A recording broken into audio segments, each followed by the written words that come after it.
Hey guys, welcome to the channel. Today I'm talking about the overview functions of the Yamaha MG10XU mixer. It's a USB interface, it's a mixer, and it's got some awesome functions. I'm gonna turn it on now, and I'm gonna show you exactly how I'm gonna set it up right now. Okay, in this video I'm gonna turn this on, I'm gonna give you some overviews, I'm gonna show you the features, and just sort of lubricate your brain to help you understand how you could use this in multiple ways. So let's flip this bad boy on. First time I've turned this on, okay. Not much happened, but some lights came on. Just one light came on. Oh, looks like we can change our effects. So first of all, I'll read you the features off the box. Now this is the box that just came in. Some serious features. The mic preamps are great with inverted Darlington circuit. Okay, improved one knob compressors. So they're improved over their last ones. Very awesome. High grade effects, 24 programs, 24-bit, 192 kilohertz, 2 in, 2 out, USB audio functions, and it works with the iPad, they say, with the iPad 2, with a camera connection kit, so I don't have that.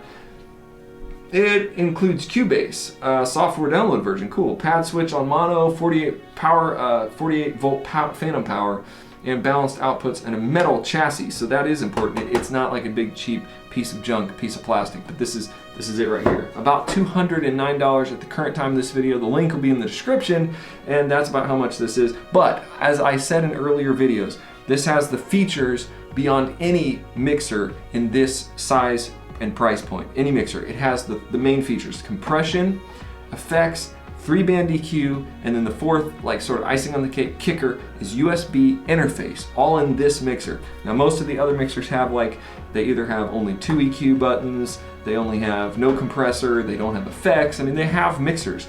The only thing I wish this mixer had that it doesn't is actual faders, which would make it bigger, but I still kind of like the actual faders that move up and down, just because I want to reach over and touch them and just to feel. But I couldn't find any mixer that would do that. So first of all, I'm going to use this for podcasting, just to talk into my podcast and do my live stream through OBS. So I'm streaming on YouTube, Facebook, Twitch, Periscope, all that through OBS and through Restream. So I can take this, plug this into my computer, and I can actually do that with a microphone first. Plug my mic in channel 1, little compression, and I can go USB in, and that's good. Then the other thing I can do with this mixer is I can take my audio out of my computer, either through the headphone jack, and put it into a mixer, and I can do reaction videos. I can play music, I can mix some music in there.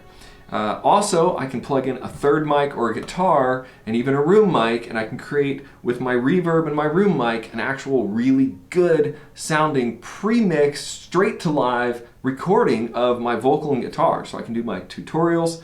I mean, that is real, and that's why I needed all those things: compression, EQ, and reverb, because if without the reverb, without the compression, without the EQ, you can't sing in a guitar and make it sound really good. This can be, without any post-production, sound super good. That's why this mixer is money, money, money, especially if you're doing anything other than just talking.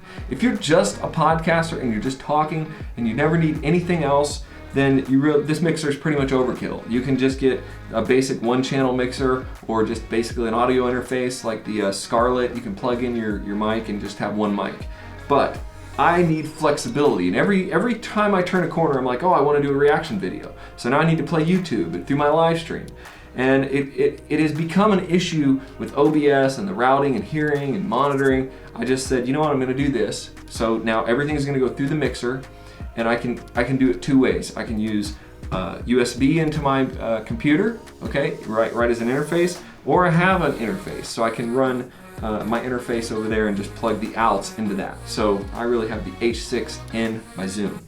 All that's very technical. Or the last way you can do it without an audio interface, and this is really for iPads, for iPhones, something like that, where you need to go into your iPhone or your iPad. I did a review on this video. I'll put the link in the description. This is the Headset Buddy line level attenuator. Basically, you can come out of this mixer, okay? You can come out of the headphone jack of this mixer, really, or the line outs into the Headset Buddy, and it creates a signal that's a line level signal for your iPad, so it knocks it down. The signal that comes out of this is generally just going to blow out the iPhone. It's just going to blow out the sound. It's going to be too loud. This is something that you need. The other thing you can use is an audio interface, simple like the Mellow Audio TS Mini, but that's like another $100, or to go into your iPhone, or you can use something specifically for an iPhone, like a guitar iRig 2 or iRig HD. I just saw today they have one called the iRig Stream. It's just literally take your mixer outs into this little box, it converts a signal and streams it. But look guys, this is $25. If it's in stock, it was out of stock, but this is $25. This replaces the iRig and everything for an iPhone. So you can just plug this right into your Android or your iPhone. It does everything. It converts a signal and it makes it great. And your camera as well. You can use this into your camera. I've had no problems with this. I think it's actually better than the iRig or some of these other expensive things. And it's like a cable. But it does specifically attenuate the signal down so that you don't have this, the signal is not too loud. All right, so let's go over the features, because that's what this is about. I'm gonna plug a mic in.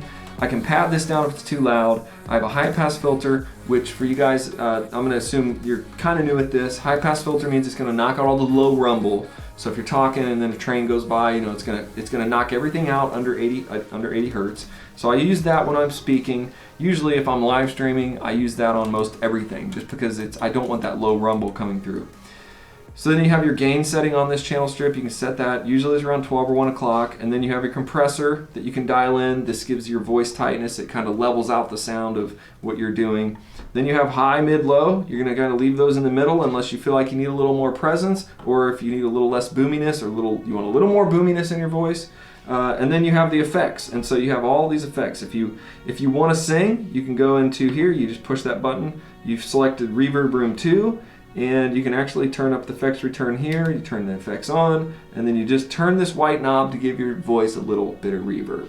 So I'll be doing a video where I actually do this in real time with a mic. Left and right, you can pan, and each channel strip is the same, okay? If you've got a condenser mic, you've got phantom power. So you turn your phantom power on, you use one of these two microphones. These connectors are brilliant because these are, I forget what they're called, Nutrix, they have some kind of name. I forgot what it was. Go put it in the comment. You can plug a 1/4-inch guitar cable in there or an XLR mic in these four. So you can see they look funny, and that's why. So this is pretty brilliant. If you want to plug in like your iPad, or you want to play some pads, like I'm going to use a drum machine for some of my videos, you can plug into any one of these 1/4-inch inputs. It has a foot switch, which honestly I don't know what that's for. So I don't know. Maybe you can foot switch something. Then you have your headphone out here, and which I like, and then you have your stereo level. So that's basically it. That's what you would do. Okay. If you want to turn off your effects when you're talking, you can just reach down, it looks like, and just turn them off. When I'm talking to you, I wouldn't have a reverb, but then if I was like, hey, I'm gonna sing you a song, I click the reverb on, turn it up a little bit, and start singing. And then I can have reverb on each one of these tracks. And I think that's about it. This has an effects send and a monitor out, so you could connect this to speakers in your room. The monitor out, you could connect the effects send, I guess. I'm still a little fuzzy on the effects send of this, because I guess you can override maybe the effects send of this board, but I'm not sure why you would use an effects send unless you had an external effect. Like, you probably could have a secondary effect. I don't think you need that, because this has 24 different effects. So I don't really know what that's about. And that is the key to that. So it has everything you need to do that, to do what you need to do, to podcast, to record, to go completely there. And also, if you USB interface this, you could, I believe, record each single track individually in like Pro Tools or any of those programs. Logic on the Mac, which is what I use. Man, that's a lot of stuff. So if you have any questions, put them down in the thing below. Check out the other videos. This is the audio mixer that I'm going to be using for my live streams, and like I said, it's there for you to do music, sound, reactions, everything, and have complete control over your audio outside of the computer, which I find helpful, because when I was working with OBS trying to mix everything inside OBS, it was extremely hard to get all the computer sound routed right, and then get all this and plug all this other stuff in. You really can't do that. It takes a lot of, I don't know, mental acrobatics, and really I can just plug everything in here. I can feel it, I can hear it, I can monitor it, and I can stream it out to my phone, to OBS, or to whatever I want. God bless you guys. If you have any questions, let me know. I'll be free to answer any questions you put in the comments. Make sure you like the channel, subscribe to the channel if you like the content, and I will be swinging back around showing you all my mics in depth in the coming weeks. Blessings.